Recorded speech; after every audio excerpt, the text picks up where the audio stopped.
Being discarded, broken up with by an avoidant, it is a brutal, painful breakup.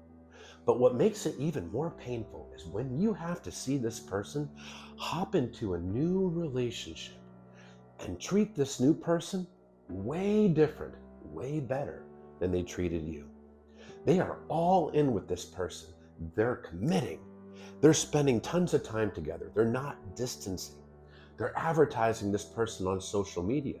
They wouldn't do that to you. They're introducing this person to their family and friends. They wouldn't do that to you. And you're wondering, why wouldn't they do all this with me? What was wrong with me? What makes this new person so special? Well, try not to personalize it because it actually is not a rejection of you in most cases. In most cases, what it really means is that the new partner is somebody that does not trigger the avoidant, meaning the new partner is emotionally unavailable. Especially if you're dealing with a dismissive avoidant, the threat of emotional intimacy frightens them to their core. You were emotionally available for them. You were giving them your heart. You were giving them all your energy. This frightened them. Emotional closeness, they've learned, is unsafe. It goes back to their childhood where they received consistent childhood emotional neglect. They learned that if you rely on anybody for your emotional needs, this person's going to hurt you, reject you, disappoint you. And being vulnerable, well, that feels unsafe to them because there's a pressure to be vulnerable with you because you were vulnerable with them. But with this new person is likely emotionally unavailable. They might be an avoidant, they might be a narcissist. There's no threat of emotional intimacy. It's all surface level validation, and it does not trigger them. They feel safe. Over the course of time, this relationship is likely to fail as well because of a lack of emotional intimacy. Deep down, dismissive avoidants do long for that connection. They want to be loved. The thing is, when they get it, it frightens them to their core.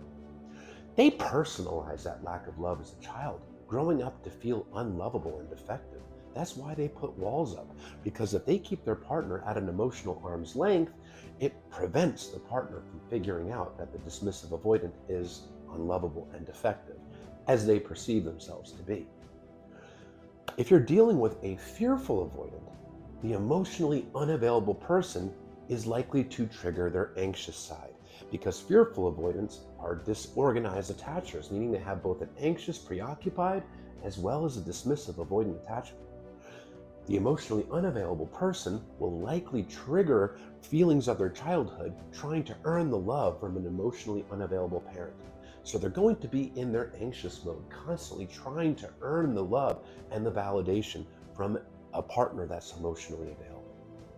But in the vast majority of cases, after they run from the relationship with you because you're triggering their fears, they run to a partner that does not trigger their fears, which is one that is going to be emotionally unavailable. Now, that's not a rejection of you. What it is a reflection of their insecurities, their attachment wounds, their unhealed issues. Now, in most cases, the avoidant felt like they weren't good enough for you, and that rejection, abandonment was inevitable, and they exit and run away from the relationship as a method of self-preservation. Don't beat yourself up. It's painful to see, but it's not because this person's better than you. It's because this person is not as scary to the avoidant.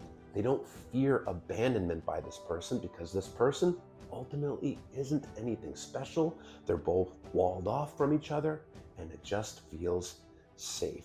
You were special in the mind of the avoidant, and that scared them. So, due to their attachment wounds or unhealed issues and lack of self-awareness that comes along with it, they feel compelled to push you away because you were available to them emotionally.